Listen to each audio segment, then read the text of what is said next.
Oke, assalamualaikum warahmatullahi wabarakatuh. Teman-teman semua, kembali kita bertemu lagi dengan saya Ridwan Ilyas. Pada video kali ini kita akan lanjutkan pembelajaran kita tentang routing di playlist ataupun kuliah komunikasi data dan jaringan komputer. Sekarang kita masuk ke routing dinamis. Untuk pembahasan sebelumnya tentang routing statis bisa dicek di video sebelum ini ya. Nah, routing dinamis itu seperti apa? Jadi routing dinamis itu adalah pencarian jalur yang dilakukan oleh router dengan cara membuat jalur komunikasi secara otomatis.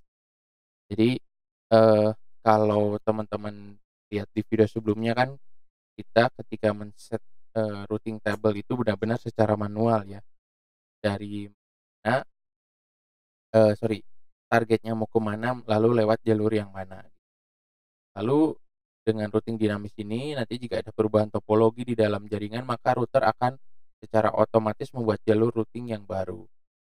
Lalu, dalam routing dinamis ini, kita tidak memerlukan update routing secara manual pada tabel routing ya. Jadi kalau pada routing, statis, jelas kita harus melakukan yang namanya update pada tabel routing. Nah, oke, kita akan membahas, protokol routing dinamis ini, pada video kali ini adalah Open Short Path First ya, atau OSPF. Nah, selain dari sumber buku utama yang kita bahas, saya juga mengambil beberapa sumber pembahasan di video kali ini dari mikrotik.id. Teman-teman bisa cek di sana banyak, ilmu-ilmu tentang, networking, khususnya routing dengan basis, hardware mikrotik ya. Karena banyak, pembelajaran-pembelajaran menarik kalau kita mau menguasai routing dengan mikrotik sebagai suplemen dari buku utama yang kita pakai. Nah, kita langsung masuk ke Open Shortest Path First atau OSPF. Di OSPF ini adalah sebuah protokol routing otomatis yang mampu menjaga, mengatur, lalu mendistribusikan informasi routing di antara network ya. Dan dia akan mengikuti perubahannya secara dinamis. Nah, nanti kita akan mengenal, namanya Automo System ya. Di gabungan beberapa routing yang bekerja secara dinamis itu kita sebut dengan Automo System ataupun AS, yang dia, dianggap satu AS itu ketika memiliki, metode policy pengaturan network yang, sama gitu ya. Jadi satu buah Automo System yang memang bisa berkomunikasi secara otomatis membagi informasi jalur, pengiriman data. Nah, OSPF ini itu masuk ke interior gateway protokol. Pada video sebelumnya, eee, kita mengulas sedikit tentang interior gateway protokol dan exterior exterior gateway protokol. Lalu nanti di dalam, OSPF ini, kemampuan utamanya itu adalah kemampuan link state dan juga mengimplementasikan algoritma Dijkstra untuk mencari jalur terpendek. Nah, cara kerja dari, OS PF ini pertama adalah setiap router membuat link state package gitu ya. Lalu kemudian dari link state package itu didistribusikan semua tangga yang eee, menggunakan link state advertisement tipe 1, lalu kemudian menentukan DR dan BDR. Nanti kita lihat di tipe-tipe pengiriman datanya ya. Lalu nanti masing-masing router menghitung jalur terpendek ya, ke semua neighbor ataupun tetangganya berdasarkan routing cost. Jadi kalau, algoritma ini dia sangat mengandalkan tentang routing cost ya, gitu ya, seperti itu. Nah, untuk, apa namanya, proses yang selanjutnya proses selanjutnya itu ini ya, jadi, tadi DR itu designated router, ya kalau BDR itu adalah backup designated router. Jadi kalau DR itu dia router pada bagian broadcast, multicast media yang dia itu kerjanya atau tanggung jawabnya itu memelihara topologi table ya. Jadi OSPF ini kan nanti di slide berikutnya akan dijelaskan tentang, area-areanya ya. Nah, di dalam masing-masing area itu nanti ada sebuah router yang Dia mengidentifikasi dia sebagai kerja sebagai DR. Nah, router ini bertanggung jawab untuk mendistribusikan informasi routing, eee, untuk intra ataupun, ekstranya gitu ya, intra ataupun ekstra area. Nah, nanti ada yang namanya backup design router. Jadi dia tuh router DR cadangan. Nah, jika DR utamanya yang tadi kerjanya itu bertanggung jawab mendistribusikan informasi itu tidak berfungsi, maka si BDR ini yang mengambil alih. Oke, itu ya tentang DR sama BDR. Nah, oke, kita lanjut. Tadi prosesnya adalah jika ada perbedaan atau perubahan tabel routing, maka router akan mengirimkan, link state, package-nya. Jadi ada package yang menghubungkan link state-nya tadi ke, DR dan BDR-nya melalui alamat multicast-nya. Jadi ada alamat multicast, dia ngasih tahu gitu ya, ke si router penjaganya tadi, ke DR-nya tadi. Nah, nanti setiap router juga kan dia punya apa ya, punya informasi jalur terpendek, ke tetangga-tetangganya. Nanti, si link state package ini akan didistribusikan oleh, eee apa namanya, the designated router ya, yaitu ke router neighbor yang lain dalam satu area, sehingga semua router neighbor-nya akan melakukan perhitungan ulang jalur terpendek. Jadi, kalau kita singkat prosesnya itu, setiap router itu kan punya link state package, lalu kemudian link state package ini didistribusikan semua neighbor, lalu dia nanti akan tahu ya, ke setiap neighbor ini jalur terpendeknya berdasarkan cost routing-nya seperti apa.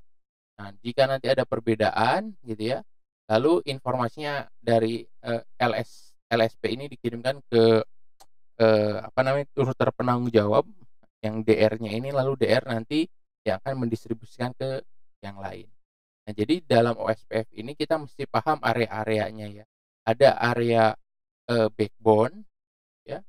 Jadi, di area backbone itu yang memang menghubungkan seluruh area. Nah, masing-masing backbone ini nanti akan terhubung ke area-area yang lain. Nah, jadi ada router yang memang bekerja sebagai backbone di sini ya. Jadi dia, tulang punggungnya, ya penghubung berbagai area. Lalu kemudian ada yang, router-router yang di area border ya. Ada yang border ini yang terhubung ke backbone, ini ya, area border ini, sebelah sini, lalu kemudian yang internal router ini yang ada di dalam area sini. Jadi kalau internal router itu hanya ada di dalam area, kalau area border router ini yang pinggiran area ini yang terhubung ke backbone, kalau backbone ini yang memang menghubungkan. Kalau di antara backbone ini ke backbone yang lain namanya boundary router. Nah, oleh karena itu area-area ini dibagi ke beberapa tempat. Yang pertama backbone area, ini area 0 ya, yang terhubung ke setiap area yang dimiliki di jaringan kita ya, area backbone-nya.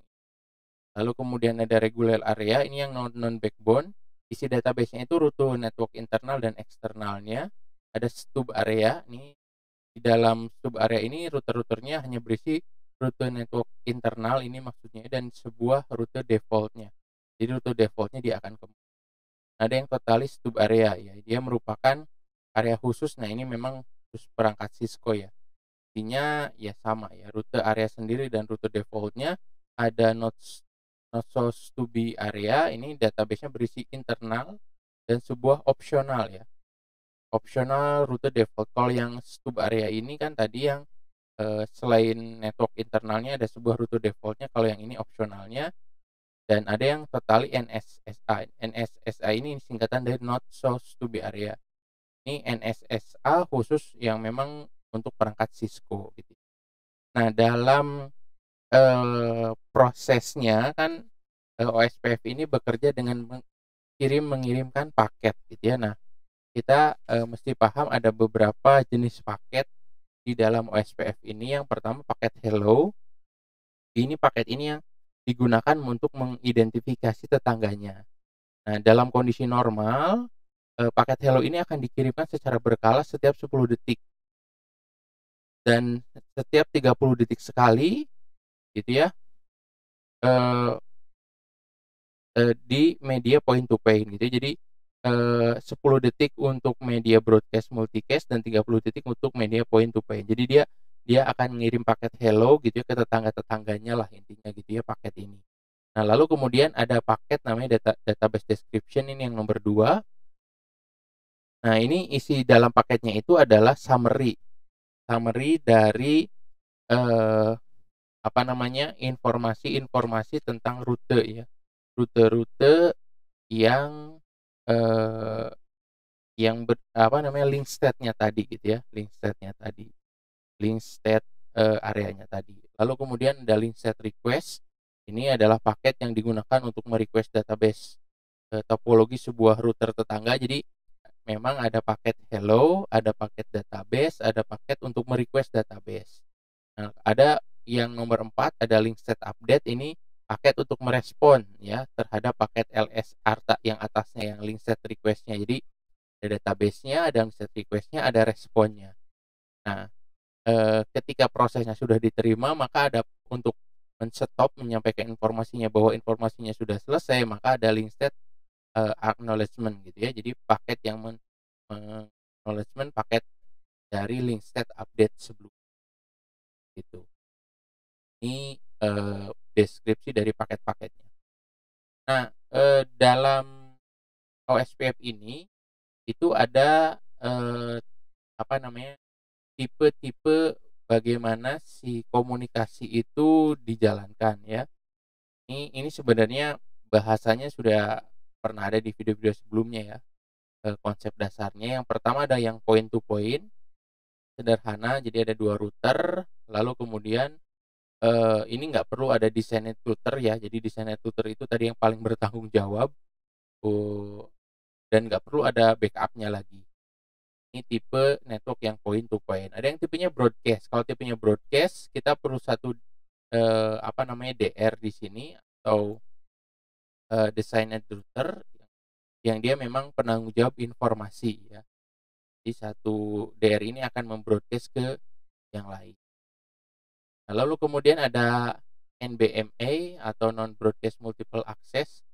Jadi kalau NBA ini sebenarnya mirip dengan broadcast, namun, neighbor-nya harus ditambahkan secara manual ya, karena tidak semua jaringan mendukung broadcast ya. Ada kalanya memang beberapa jaringan nggak mendukung broadcast, kan dalam, anjungan tunai mandiri ya atau automatic teller machine ATM gitu ya, tempat kita ngambil duit, itu menurut artikelnya itu memang dengan NBMA ini.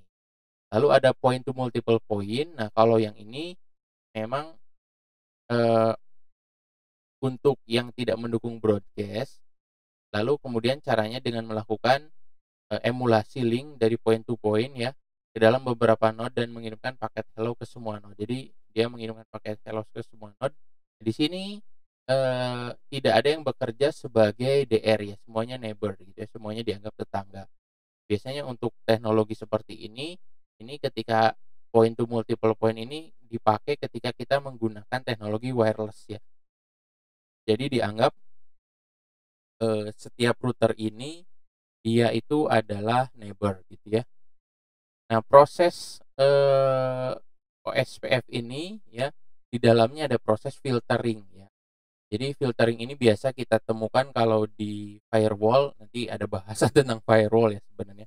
Harusnya kita bahas di awal tapi nggak masalah. Sebenarnya di firewall itu kan prosesnya adalah memfilter package yang masuk. Nah, di routing pun juga sama, di OSPF juga ada sama. Di, routing itu mengimplementasikan filter terhadap informasi routing yang distribusikan. Kan tadi ada informasi yang terdistribusi antara router dengan satu router yang lain. Nah, itu nggak semuanya akan diterima secara mentah, tapi memang ada proses filternya. Nah, pada OSPF ini sebenarnya ada 2 chain ya, 2 aturan, ada OSPF in dan OSPF out. Kalau yang chain OSPF in ini untuk memfilter terhadap informasi routing yang akan masuk, yang out ini mengfilter informasi yang akan keluar ya. Lalu dalam proses, filteringnya ini, routing filter OSPF ini memfilter routing tabel supaya hanya rute tertentu saja yang dapat ditampilkan. Jadi nggak semua ya, nggak semuanya bisa tampil dan ada beberapa, action ya ketika melakukan filter ini. Ada accept, ada yang pertama ada accept. Accept ini untuk menerima awalan dari routing atau, prefix-nya. Ada discard, ini untuk tidak memasukkan, routing informasi routingnya ke dalam proses pengolahan. Lalu kemudian ada jump, ini melempar prefix routingnya ke chain filter routing yang lain. Jadi coba untuk difilter lagi, ada proses log, kalau log ini memasukkan informasi routing ke pesan log system, lalu kemudian ada pass through yang ini meneruskan informasi routing untuk diperiksa di rule di bawahnya ya, dengan chain yang berbeda gitu ya. Lalu kemudian ada reject, ketika ingin me-reject sesuatu di bagian incoming, bagian penerimaan, ya, eee, jadi nanti, traffic yang masuk atau informasi yang masuk itu akan disimpan di memori tetapi tidak akan diaktifkan gitu ya, tidak akan dipakai. Dan yang terakhir ada return, ini mengambil, eee, traffic yang memang sudah, mengalami proses filtering ya, seperti itu mekanisme action-action yang ada di dalam filter OSPF. Oke, teman-teman semua, ini adalah akhir dari video kita. Nanti kita akan ketemu lagi di video-video selanjutnya. Sampai ketemu lagi. Assalamualaikum warahmatullahi wabarakatuh.